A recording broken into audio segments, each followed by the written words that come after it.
दोस्तों अस्सलाम वालेकुम वरहमतुल्लाहि वबरकातुहू। आज हम बात करने वाले हैं नंबर सिस्टम के बारे में, एक्सरसाइज 1.1 के बारे में। तो मैं आपको एक चीज बताना चाहता हूँ। नंबर सिस्टम में हमने क्या 23 बेसिक पॉइंट्स हमने कवर किए थे, ठीक है ना। 23 बेसिक पॉइंट्स हमने कवर किए थे। तो 23 बेसिक पॉइंट्स कवर करने के बाद आज हम करने वाले हैं एक्सरसाइज 1.1। तो हमारी मैथ बुक में पहला क्वेश्चन जो पूछा गया है वो कहा गया है कि क्या जीरो रेशनल नंबर है और क्या आप इसे पी अपान क्यू की फॉर्म में लिख सकते हो, और जहां पे पी क्या होगा और क्यू क्या होंगे, इंटीजर्स होंगे, लेकिन क्यू जीरो के बराबर नहीं होगा। लेट्स सपोज, आप ध्यान दीजिए, मैं वीडियो में ध्यान दीजिए और आखिर तक बने रहे, मैं आपको समझा देता हूं, ये कोई मसला नहीं है। तो सोल्यूशन लिख देते हैं क्वेश्चन नंबर 1 का। तो मैं लिख देता हूं yes, zero is a rational number. क्या कहते हैं हम? Zero is a rational number. ये जो जीरो है ना, ये रेशनल नंबर है, क्योंकि अगर हम लिख देते हैं ये जो रेशनल नंबर होते हैं ना, ये होते हैं पी अपन क्यू की फॉर्म में। It's a short definition for rational number. ऐसे नंबर्स जो पी अपन क्यू की फॉर्म में होते हैं लेकिन क्यू जीरो के बराबर नहीं होना चाहिए, नॉट इक्वल टू जीरो, ठीक है ना। तो अब मैं आपको इसी के रिलेटिव बात बताना चाहता हूँ। क्वेश्चन कह रहा है क्या जीरो रेशनल नंबर है, मैंने लिख दिया कि जीरो रेशनल नंबर है। अब कैसे? 0/1 लिख दो, 0/13 लिख दो, 0/200 लिख दो। ये याद रखना, अगर रेशनल नंबर हमेशा पी में था, फॉर एग्जाम्पल पी का यहां पे वैल्यू है एन, न्यूमिनेटर, ये न्यूमिनेटर में है ना पी, ये इंटीजर कोई भी हो सकता है, ये 2 भी हो सकता है, लेकिन है पी के फॉर्म में। लेकिन एन क्या है? एन की फॉर्म में है ना न्यूमिनेटर के। अगर हमेशा याद रखना, अगर न्यूमिनेटर में जीरो था और डिनोमिनेटर में जीरो के बगैर जितने भी डिजिट्स है अगर वो थे ना, तो वो रेशनल है। अगर डिनोमिनेटर में जीरो था ना, तो वो रेशनल नंबर नहीं है, वो इरेशनल नंबर है। तो मैंने लिख दिया कि जीरो रेशनल नंबर है, क्योंकि हम इसको लिख सकते हैं 0/1 या किसी भी फॉर्म में लिख सकते हैं। इसके बाद बढ़ते हैं हम नेक्स्ट क्वेश्चन। ये कह रहा है कि आप 6 रेशनल नंबर फाइंड करो 3 और 4 के बिटवीन। Next question. आपको मैं एक चीज बताऊंगा, जिनके पास मैथ बुक होगी तो वो ये क्वेश्चन को देखेंगे कि 6 रेशनल नंबर्स को निकालना है, 6 रेशनल नंबर्स को निकालना है 3 और 4 के बिटवीन। आप वीडियो में बने रहे, मैं आपको दिखाता हूं कि किस तरीके से हम रेशनल नंबर्स को निकालते हैं। सॉल्यूशन लिख देते हैं पहले। हम इसमें और इसमें इनफिनाइट रेशनल नंबर्स निकाल सकते हैं, लेकिन क्वेश्चन बता रहे हैं आप खाली 6 ही निकालो, तो हम इसको 6 निकाल के देते हैं, वो भी प्रूव करके देखते हैं। तो आपको मैं एक चीज बताना चाहता हूं कि today I am very much happy. I was not expecting from my self that Sajid anyone, anyone who is watching your lectures or who is taking your lectures right now will get something from anywhere. I was not expecting this thing, and I recently a phone call जिसमें a student was telling that I got something and it was special. Now I joined it. I told him that, oh congratulations, he was also part of GNV. Like, you just continue. तो question कह रहा है कि 6 rational numbers निकालो 3 और 4 के between. तो मैं आपको बताना चाहता हूं 3 और 4 क्या है? रेशनल नंबर है, इंटीजर्स है। तो हम लिख देते हैं सोल्यूशन 3 और 4। 3 और 4 को हम ऐसे लिख देते हैं, क्वेश्चन को पहले एज इट्स लिख देते हैं, ठीक है ना। अब उसके बाद लिख देंगे, अगर इसमें 1 डालेंगे तो इसमें कोई फर्क ही नहीं पड़ेगी, तो हम 1 डालेंगे। अब देखना, पहला स्टेप हमने बेस को सेम बनाया। उसके बाद हम क्या करेंगे, 3 को हम मल्टीपल करेंगे 10 से, और 10 को हम 1 को हम करेंगे मल्टीपल 10 से, ठीक है ना, और एंड लिख देंगे बीच में। तो 4 को हम मल्टीपल करेंगे 10 से और 1 को हम मल्टीपल करेंगे 10 से। याद रखना कंडीशन यही है, जो चीज हम ऊपर मल्टीपल करेंगे वही नीचे भी हमें मल्टीपल करनी है। तो आप देखिए 3 इंटू 10 होता है 30 एंड 4 इंटू 10 होता है 40, और 1 इंटू 10 होता है 10, और 1 इंटू 10 होता है 10। बात समझ आ रही है ना। अब लेट्स सपोज, आप ध्यान दीजिए, अब मुझे क्वेश्चन 6 ही रेशनल नंबर निकाला है, यहाँ पे 10 निकलते हैं। तो क्या मैं लिख सकता हूँ 31/40? तो ये जो p है ना, p को इधर लाएंगे और 5 हम ऐसे लिख देंगे। तो जब हम स्क्वायर को, फॉर एग्जांपल इस स्क्वायर को इधर, फॉर एग्जांपल इस स्क्वायर को ट्रांसपोज करेंगे तो ये क्या बन जाएगा? √5। तो ये हमारा रिजल्ट हो गया। तो हम लिखेंगे hence √5 on the number line has been verified. हाँ, हैज बीन 32/40। याद रखना, क्या मैं लिख सकता हूँ 33/40? 34/40? क्या मैं लिख सकता हूँ 35/40? क्या मैं लिख सकता हूँ ना 36/40, तो मैं ये लिख सकता हूं therefore 6 rational numbers, 6 rational numbers, किसमें से 3 एंड 4, 3 एंड 4 वेरीफाइड। ये हो गया हमारा ये क्वेश्चन। आप देख सकते हैं मैथ बुक को सामने लाके ये देख सकते हो आप, find 6 rational numbers between 3 and 4। उसके बाद क्वेश्चन ये कह रहा है फाइंड, फाइंड का मतलब यहां पे क्या है, आप ढूंढो, आप निकालो, find 5 rational numbers, 5 rational numbers निकालो बिटवीन 3/5 एंड 4/5। मैं आपको इसी तरीके से मतलब बताऊंगा कि कैसे हम निकाल सकते हैं। क्वेश्चन बता रहा है 3/5 एंड 4/5। आज हमने बोर्ड का यूज नहीं किया क्योंकि there was some personal issue, so that's why. Question बता रहा है सेम ऐसे ही करना है, सेम ऐसे ही करना है। पहले कैसे लिखेंगे, पहले लिखेंगे 3/5 एंड 4/5। याद रखना अगर यहां पे 6 होता, यहां पे 7 होता, तो हमें बेस क्या थी, वो हमें सेम बनानी थी पहले। लेकिन इधर से 5 है, डिनोमिनेटर में बेस जो है ना वो सेम है, तो हम कुछ भी नहीं करेंगे, सीधे आपके लिए मैं इजीली बता रहा हूं। पहले देखेंगे, अगर मैं लिखता हूं 3/5 वो क्या होता है, याद है ना। तो अगर मैं करता हूं 3/6 वो क्या होता है, 4/6 अगर मैं करूं वो क्या होता है, ठीक। अगर हम करेंगे 3/1, 3/6, 3/9, 3/4, 5 या 15 या 3/6, 18 लाइक दैट। तो आप पहले 10 से ही मल्टीपल करो, लेकिन पहले तो देखना है। फिर क्या आप करेंगे, देखो आप करेंगे 3 से पहले, अगर 2 से अगर आप करते तो कोई डिफरेंस ही नहीं निकलती। फॉर एग्जाम्पल ये 3 है तो हम इसको 10 से ही मल्टीपल करेंगे, ये 10 से ही मल्टीपल करेंगे। ये आपके लिए मैं आसान बताना चाहता हूं, वरना आपको पहले नीचे वाला ही देखना है कि क्या 2 से मत होता है, 3 से होता है उससे भी इनको, लेकिन उतनी गैप नहीं बन जाती जितना हमें चाहिए। क्वेश्चन तो हमें 5 रेशनल नंबर्स निकालता है। 3/10 क्या होता है, वो होता है 30, ठीक है ना। 4/10 क्या होता है, वो होता है 40। आप तुम बताओगे कि क्वेश्चन सेम आया था, आप देखो डिनोमिनेटर में 50 है ना, होगी। ये हो गया एक मेथड। अब देखिए हम क्या लिख देते, 31, 32, 33, 34, 35 और नीचे डैश में डालो 50, 50, 50, 50 और फिर लिख दो कि 5 रेशनल नंबर्स जो थे, देयरफॉर 5 रेशनल नंबर्स जो थे ना, वो हमने 5 रेशनल नंबर्स वो हमने निकाल दिए, 5 रेशनल नंबर्स बिटवीन किसमें 3/5 एंड 4/5। बात समझना, उधर इस क्वेश्चन में थे 3 एंड 4, मैंने डिनोमिनेटर में 1 लगा दिया क्योंकि इसमें कोई बेस ही नहीं थी मैंने। तो उसके बाद क्वेश्चन मुझे बता रहा है कि आप बताओ ट्रू या फॉल्स,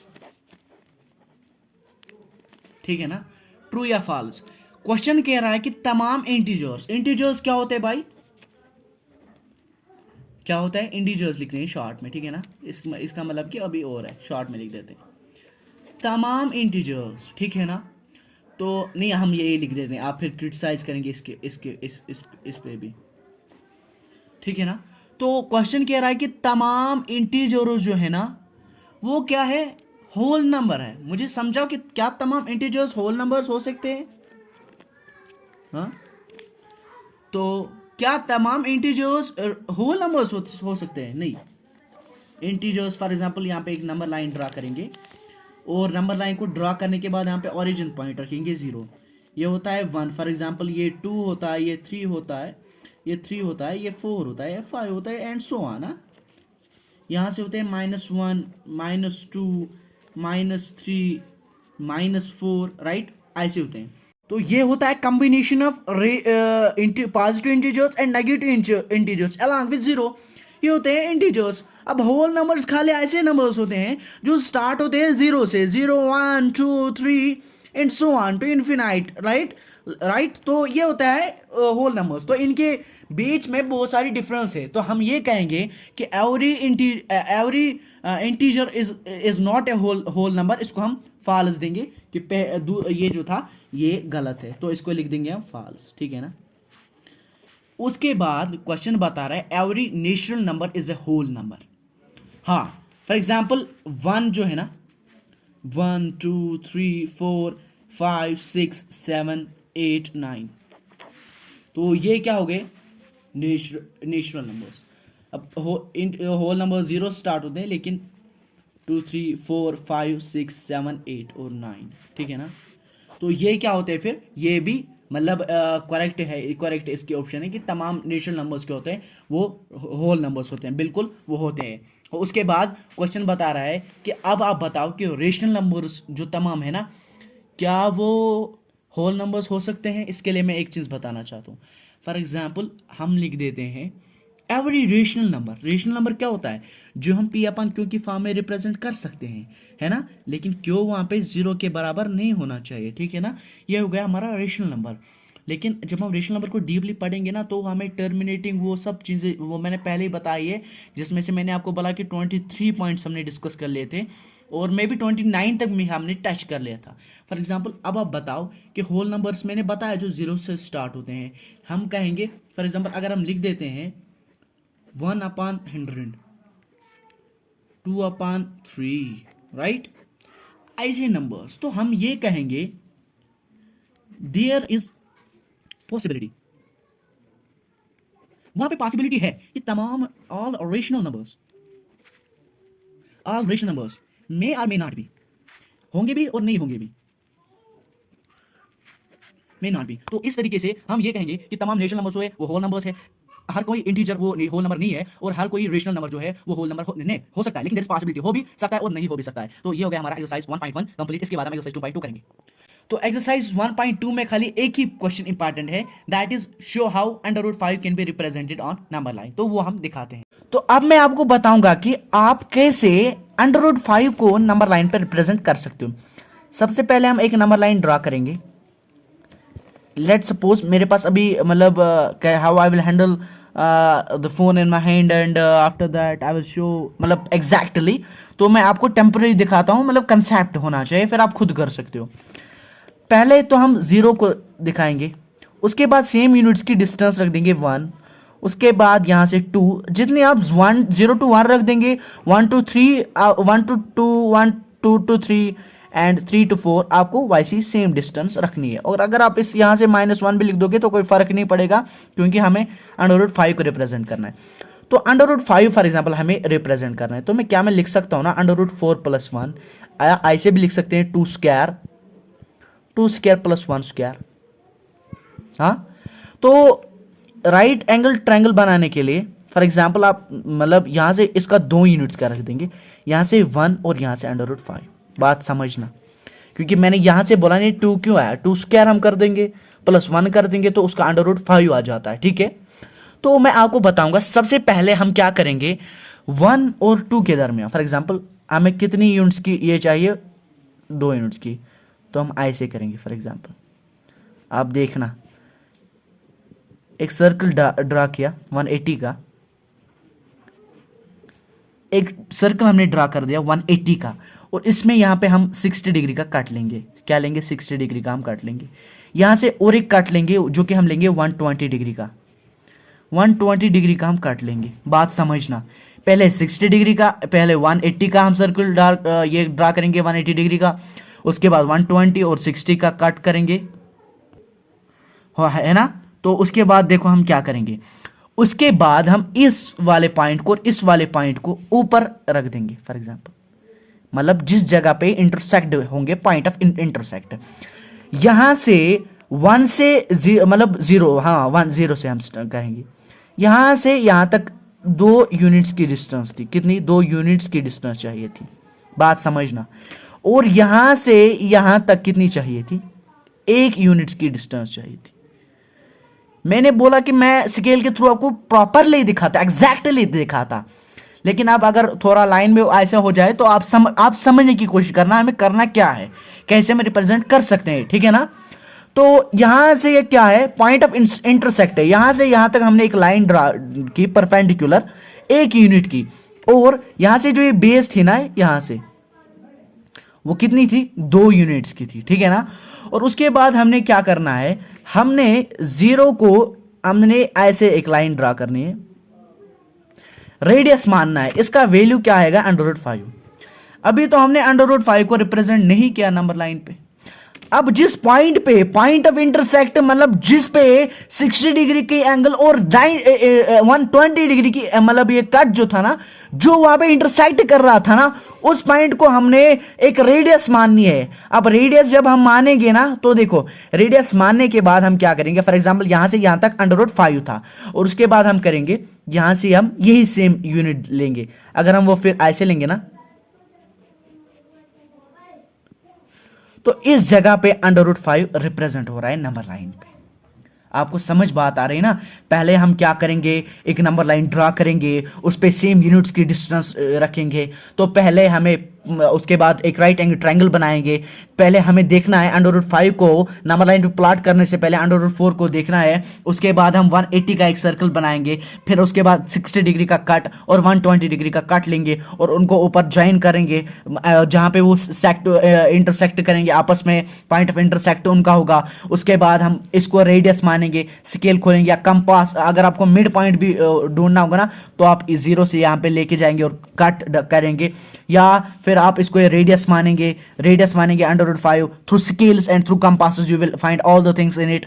एंड उसके बाद आपको क्या करना है जी, यहां से यहां तक जितनी थी यहां से वाई से एक कट मारना है और √5 आपका रिप्रेजेंट होगा। लेकिन उसके बाद हमें क्या करना है, बाय यूजिंग पीजीटी। ये क्या था पीजीटी जो था ना, एक मैथमेटिशियन था, पाइथागोरस, ट्रिपलेट जिसको हम कहते हैं, क्योंकि हमें पता है कि ये अगर हम एक ये राइट एंगल ट्रायंगल बनाएंगे ना, यहाँ से मैं आपको बताता हूँ, ये ना ये है क्या, हाइट स्क्वायर है। ये क्या है फिर, ये तो है बेस स्क्वायर है ना, ये बेस स्क्वायर है, फिर ये हाइट स्क्वायर है, परपेंडिकुलर है। तो परपेंडिकुलर अभी हम वो सब हम बताएंगे। तो देखो यहाँ पे क्या हम लिखेंगे, अगर हम लिखेंगे ए स्क्वायर, ये इसी की फार्मूला है, तो फिर क्या हम लिख देंगे बी स्क्वायर, बात समझना। फिर हम लिख देंगे बी स्क्वायर, और वो किसके बराबर आएगा, परपेंडिकुलर स्क्वायर, है ना। उसके बाद हम क्या लिख देंगे कि ए स्क्वायर का वैल्यू क्या है, वो है 2 स्क्वायर, ठीक है ना, 2 स्क्वायर, और बी स्क्वायर का वैल्यू है 1 स्क्वायर, तो वो पी स्क्वायर के बराबर आएगा, ठीक है ना। तो 2 स्क्वायर क्या होता है, वो होता है 4 स्क्वायर, 4 है ना। और आपको हंसी मत आएगी, ये तो ऐसा क्वेश्चन है, तो 1 का स्क्वायर है, वो 1 ही है ना, 1 स्क्वायर है, is equal to P square, ठीक है ना। 4 + 1 कितना होता है, वो होता है 5 स्क्वायर है ना। अब p है पी स्क्वायर, 5 यहां से रूट को मतलब 5 यहां से है, तो रूट को जब